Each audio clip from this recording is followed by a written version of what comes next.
Bonsoir à tous et merci d'être avec nous dans le programme du soir sur New World Info. Nous commençons avec le décryptage de l'actualité. Nous allons évoquer ce soir le patrimoine laissé par l'ancien président zimbabwéen, l'ancien chef de l'État décédé à l'âge de 95 ans en septembre dernier, a laissé 10 millions de dollars, 10 voitures et plusieurs propriétés à ses héritiers selon le détail de ces biens rendus publics mardi dans la presse d'État. Bona, fille de l'ex-chef de l'État, a révélé le capital de son père devant la haute cour de Harare, faute d'avoir pu trouver un testament. C'est ce qu'a rapporté le journal The Herald. L'ancien président a laissé dans un compte au Zimbabwe 10 millions de dollars, soit 9 millions d'euros en devises étrangères selon le quotidien. On en parle ce soir avec Mamadou Diouf. Bonsoir Mamadou Diouf. Bonsoir Samuel. Quand on découvre la fortune laissée par Robert Mugabe, est-ce qu'on peut valablement le considérer comme l'un des chefs d'État les plus riches du continent? Ah non, très certainement pas, parce que 10 millions de dollars, 9 millions d'euros, ça fait à peu près 6 milliards de francs CFA. 6 milliards de francs CFA par rapport à une bonne partie des présidents africains, ce n'est rien du tout, puisque généralement, quand on parle de la fortune des présidents africains, de l'argent qu'ils ont caché dans les banques étrangères le plus souvent, on parle de dizaines de milliards le plus souvent. Et ce n'est pas ça seulement le patrimoine. Vous en avez un grand nombre qui n'ont même pas des maisons, mais des hôtels particuliers. C'est pourquoi vous avez vu avec ce qu'on appelle la traque des biens mal acquis en France, menée par un certain nombre d'ONG et d'associations. Tout le monde a vu ce qui s'est passé avec le fils du président Théodore Obiang-Nguema de la Guinée équatoriale. Bon, ici, on parle de 10 voitures de luxe. Pour lui, il y en avait en France, il y en avait en Belgique, il y en avait un peu partout. Il a fallu des camions et des camions pour venir récupérer les voitures. Donc moi, a priori, je ne pense pas qu'on nous a déclaré tout le patrimoine. C'est peut-être une façon de nous jeter la poudre aux yeux pour qu'on se cantonne sur ça, en déclarant que oui, bon, c'est pas grave parce qu'il a pris moins que les autres. Mais je ne crois pas que le président avait simplement 6 milliards, 10 voitures et comme ils le disent, 4 maisons, un verger, dont seulement 2 maisons dans une zone résidentielle au niveau du Zimbabwe. J'ai du mal à croire que c'était ça seulement le patrimoine de l'ancien président Robert Mugabe. Mais en même temps, quel que soit le montant, 10 millions de dollars, quand on le rapporte à la situation économique du Zimbabwe, c'est énorme. Mais c'est énorme, mais malheureusement pour nos présidents, le milliard, ce n'est rien du tout. Ce qui est curieux, regardez les présidents français, américains, des pays occidentaux de façon générale, qui sont beaucoup plus riches que nous, quand ils font leur déclaration de patrimoine avant d'arriver au pouvoir, quand ils font leur déclaration de patrimoine à la sortie du pouvoir, qui parmi eux a déclaré 1 milliard de francs CFA? Je ne parle même pas de leur ramenant ça au CFA. Qui parmi eux a déclaré 1 milliard de francs CFA? Qui parmi eux a déclaré un patrimoine immobilier, des voitures de luxe? Ça pose un sérieux problème. Comment quand quelqu'un est président en France, comme Mitterrand, pendant 14 ans, il laisse la présidence, on ne voit pas de fortune particulière que le président François Mitterrand a. Et en Afrique, quand on est président en 5 ans, en 7 ans, on voit la personne avec une fortune qui dépasse largement la fortune d'un président français. Bon, c'est peut-être pourquoi aussi, quand on devient président en Afrique, on ne veut plus laisser. Alors qu'en France, on voit les gens partir sans se poser des questions. Mais c'est un sérieux problème. Pour moi, c'est vrai, quand on compare par rapport à d'autres présidents africains, ce n'est pas grand-chose. Mais quand on le compare à nos réalités, où on a du mal à avoir un seul hôpital compétent à l'intérieur de tout un pays, mais avec 6 milliards, quand on met en place une structure de santé, mais elle va être une structure de santé particulièrement performante. Et il y a autre chose, c'est pourquoi j'ai dit, je ne crois pas que ça s'arrête là. Quand un président de la République doit déclarer son patrimoine, il doit également déclarer le patrimoine de son épouse. Oui. Mais pour le moment, on nous parle des biens de Robert Mugabe, on ne nous parle pas encore des biens de Grace Mugabe, et si Grace a des biens, c'est grâce à Mugabe.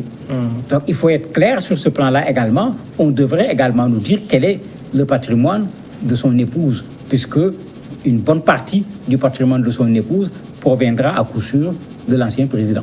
Alors aujourd'hui qu'on est en train de découvrir le patrimoine qu'a laissé Robert Mugabe, ça veut dire que l'heure du partage a sonné pour ses héritiers? Est-ce que c'est l'heure du partage? Moi je me dis, quand le journal de l'État le donne, je peux comprendre. Puisqu'il ne faut pas oublier que le président Mugabe, quand il a été déchu, il a combattu l'actuel président jusqu'au bout, au point même de soutenir l'opposition pour les élections. Quand sa fille, maintenant, vient confirmer, je me dis qu'on est dans cette logique de dire aux gens, voilà là où vous devez regarder, pour empêcher les gens de regarder ailleurs. Moi, c'est comme ça que je perçois la chose, parce que, de façon générale, ce n'est pas la famille qui vient étaler le patrimoine du défunt. Généralement, c'est quand on part en justice, etc., qu'il y a des problèmes, qu'on en arrive à étaler le patrimoine, parce que maintenant, il va falloir partager. Et comme c'est arrivé à la justice, tout le monde sera au courant. Moi, j'ai plutôt l'impression qu'on veut empêcher aux gens de regarder vers d'autres comptes. Comment se fait-il que Mugabe n'ait pas de compte à l'extérieur? Ça pose problème. Alors que tout le monde le connaissait avec des séjours réguliers à l'étranger, et très certainement, il ne se promenait pas avec une valise. Il avait là-bas des comptes à partir desquels il pouvait alimenter les frais dont il avait besoin pour ses séjours. Moi, je me dis qu'on est plus dans une logique de dire aux gens, regardez dans cette direction, déclarer de quoi impressionner déjà les gens, pour que les gens n'aillent pas chercher dans les comptes numérotés, comme on l'appelle, dans les paradis fiscaux, etc. Est-ce qu'il n'y a pas d'autres patrimoines qui sont cachés quelque part et qui auraient pu davantage attirer l'attention si on avait laissé les gens chercher? Officiellement, quelle est la raison de ces révélations sur son patrimoine? On n'a donné aucune raison officiellement, bizarrement. Dans les règles, dans tous les pays du monde, quand ça se respecte, quand le président n'est plus ou quand le président a fini avec son mandat, on doit à nouveau déclarer le patrimoine. Pour qu'on sache que quand il arrivait, voilà, il avait 7 milliards. Quand il partait, il avait 70 milliards. Il faut qu'on puisse nous expliquer comment les 7 milliards sont devenus 70 milliards alors qu'il était président de la République. Il n'était pas industriel, il n'était pas un commerçant, on ne lui connaissait pas d'autres activités. Puisque c'est une façon également de faire de la bonne gouvernance pour qu'on sache comment la personne est arrivée, avec quoi, comment la personne est sortie, avec quoi. Ici, lui-même, il n'est pas là, on ne peut plus parler de bonne gouvernance, mais je me dis qu'il y a juste un souci pour le pouvoir actuel de ne pas faire du président Mugabe ce héros à tout point de vue. On l'accepte comme un héros qui a lutté pour l'indépendance, mais pour l'avoir destitué, on considère qu'il a fait du tort à la population. Et ce patrimoine qu'on déclare avec la pauvreté actuelle du Zimbabwe, parce qu'il ne faut pas qu'on oublie que ce pays rencontre d'énormes difficultés, une inflation extraordinaire au niveau du pays, de sorte qu'acheter est une difficulté. Les gens préfèrent même utiliser les devises étrangères que d'utiliser la monnaie locale. Et même dans l'information, on dit clairement que dans la banque, l'argent était en devise étrangère, pas en monnaie locale. Ce qui veut dire que lui-même, il était conscient des difficultés dans lesquelles se trouvaient les populations, et pour ne pas se retrouver dans la difficulté, le premier des Zimbabwéens lui-même n'utilisait pas la monnaie locale, il utilisait les devises étrangères. Et curieusement, Robert Mugabe n'aurait pas laissé de testament. Curieusement, pas nécessairement, parce que, vous savez, parfois, quand on est porté par tout le monde, on a l'impression qu'on est immortel. On se dit toujours qu'on a le temps de pouvoir écrire son testament. Est-ce que c'est le cas? Attendons de voir. On n'a pas encore entendu sa deuxième épouse parler. Attendons d'abord de voir, parce que parfois, il faut se demander aussi, cette fille qui parle, elle parle au nom de la famille ou elle parle à son nom elle-même? La dernière épouse du président, c'est Grace. On ne l'a pas encore entendue. Elle s'est un peu mise à l'écart depuis le décès du président, sauf lors de la dispute pratiquement concernant le lieu de l'enterrement. Il faudrait attendre que celle-là réagisse également pour qu'on sache ce qui s'est passé.